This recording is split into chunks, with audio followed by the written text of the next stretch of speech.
मंदिर में अगर दिया लगाने जा रहे हो, बाती लगाई है आपने मंदिर के अंदर, तो कुछ देर बैठिए, कुछ देर स्मरण करिए। हमारे यहां तो यहां तक कहा गया है कि किसी मुर्दे को अगर जलाया भी जाता है तो कपाल क्रिया तक रुकना पड़ता है कि थोड़ा रुकिए, कोई पीछे से आकर कुछ कर ना जाए। दीप जलाएं, थोड़ी देर रुकिए, और दीप का भी नियम है हमारा, दीप का भी नियम है। दिए में जो फूल बत्ती लगती है, गोल बत्ती लगती है, गोल वाली, ये बत्ती हमेशा कोई विष्णु भगवान की पूजन कर रहे हो, शिव जी की पूजन कर रहे हो, कोई अन्य देवता का अगर आप स्मरण कर रहे हो तो गोल बत्ती लगाई जाती है। भगवान के मंदिर में पूजन कर रहे हो तो गोल बत्ती लगाएं। लंबी बत्ती, लंबी वाली जो बत्ती होती है, लक्ष्मी की पूजन में, देवी पूजन में, जितनी भी माताओं की आप पूजन करोगे, जितनी भी देवियों का आप स्मरण करोगे, उसमें लंबी बत्ती का प्रमाण है। पितरों की पूजन में लंबी बत्ती का प्रमाण है। पितरों को कभी गोल बत्ती नहीं लगती। आप मटके के पास में, परिंदे के पास में, जल के पात्र के पास में कोई भी अगर दिया लगाएंगे तो वहां गोल बत्ती रखकर लगाएंगे तो घर में लक्ष्मी नहीं टिकेगी। कई लोग कहते हैं कि परिंदे के पास, मटके के पास में, पानी के स्रोत के पास में जहां जल भरते हैं, हंडा रखते हैं, टंकी रखते हैं, वहां पर मटके के पास बत्ती लगाओ, दिया लगाओ, पितर शांत रहेंगे। तो पितरों को शांत करो, मना नहीं है, पर दिया लगाने का नियम है कि पितरों को अगर आप दिया लगा रही हो मटके के पास, परिंदे के पास, या अमावस्या के दिन पितरों के लिए अगर दीप लगा रही हो तो गोल बत्ती अगर लगाओगी तो कार्य कभी सफल नहीं होगा। धन आएगा जाएगा, टिकेगा नहीं। इसलिए पितरों के लिए अगर दिया लगाना है, पूर्वजों के लिए दिया लगाना है, पितरों के लिए अगर दीप लगाना है तो लंबी बत्ती लगाइए, लंबी बत्ती। महाराज, लंबी बत्ती का प्रमाण हमारे यहां शास्त्र का, गोल बत्ती का। और सुंदर चरित्र कहा, यदि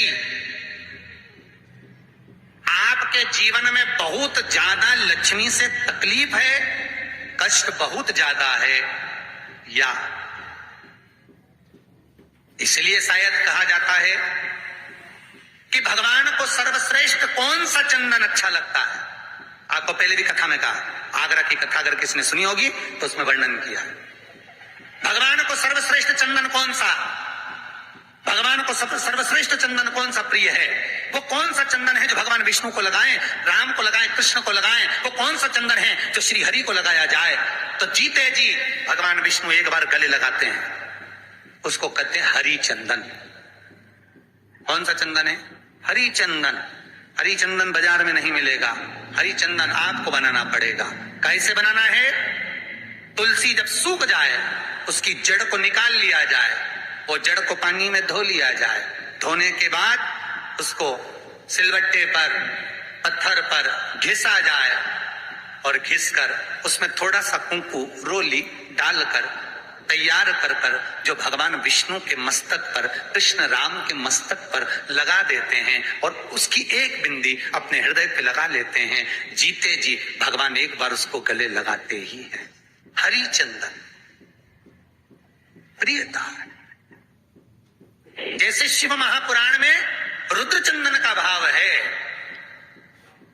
शिव महापुराण में रुद्र चंदन का प्रमाण दिया जाता है। अगर आपने लिंग पुराण पढ़ी हो तो उसका 5वां स्कंद अवश्य पढ़िएगा महाराज। और शिव महापुराण अगर पढ़ रहे हो तो उसका कुमार खंड पढ़िएगा, जिसमें रुद्र चंदन का प्रमाण है। रुद्र चंदन कैसा, रुद्र चंदन का प्रमाण कैसा? तो महाराज कहा, चंदन घिसकर, पीला चंदन घिसकर उस चंदन को 3 मुखी रुद्राक्ष पर लपेट लिया जाता है। 3 मुखी रुद्राक्ष पर उस चंदन को लपेटा जाता है।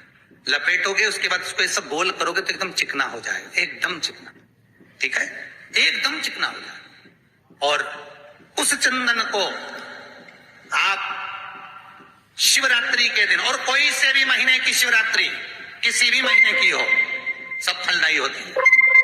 अगर आप पंचांग में देखेंगे तो शिवरात्रि लिखी हुई आती है, हर महीने में शिवरात्रि पड़ती है।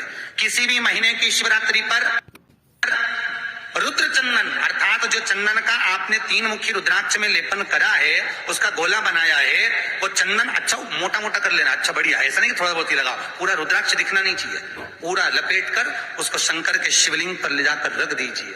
और फिर धीरे धीरे शंकर भगवान का जल अभिषेक करना प्रारंभ कर दीजिए। वो चंदन पूरा धीरे धीरे शंकर के शिवलिंग पर डलना चाहिए।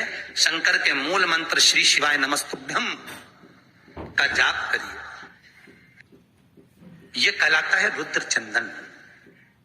इस चंदन के अभिषेक से महाराज जो काम नहीं होता आप कर कर उस कार्य को प्राप्त कर सकते हो, सिद्ध कर सकते हो।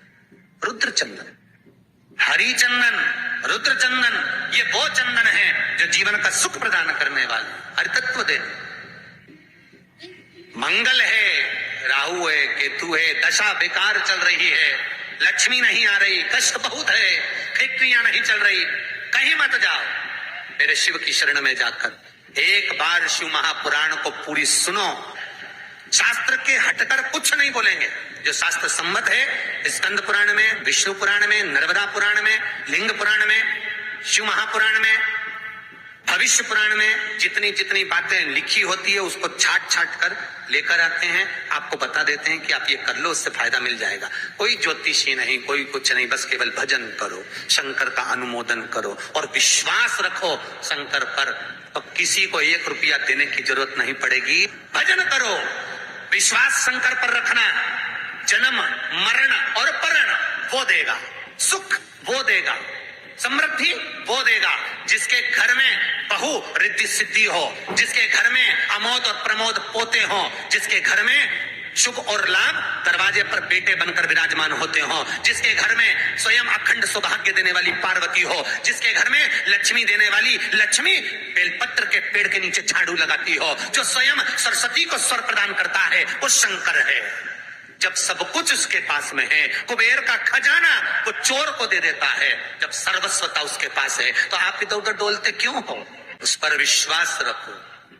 वो शंभो, वो शंकर, वो त्रिकालदर्शी, वो कैलाशी, वो अविनाशी सुख देगा, आनंद देगा। पाने का तरीका केवल उसको रिझाओ। जो मंदिर आपसे दूर हो, जिस मंदिर में कोई नहीं जाता, जिस मंदिर में कोई दिया तक नहीं लगाता, उस मंदिर में तुम जाओ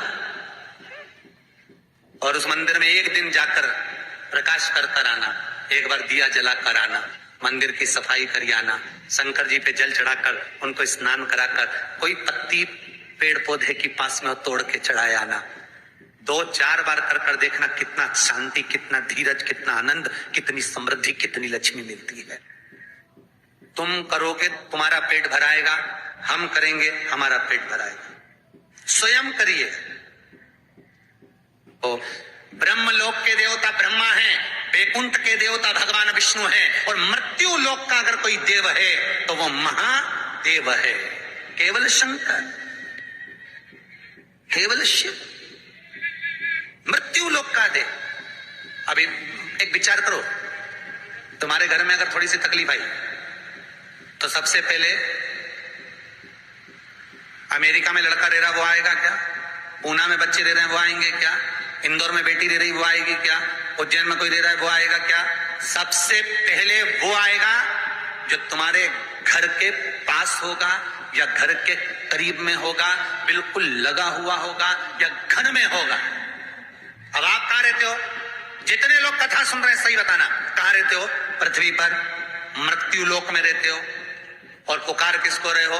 ब्रह्मलोक में। पुकार किसको रहे हो? वैकुंठ लोक में। पुकार किसको रहे हो? इंद्रलोक में। और जो घर के घर में रह रहा है, जो तुम्हारे पास में रह रहा है, जो मृत्यु लोक में रह रहा है, उसको तो बुला ही नहीं रहा। कई लोग कहते हैं मृत्यु लोक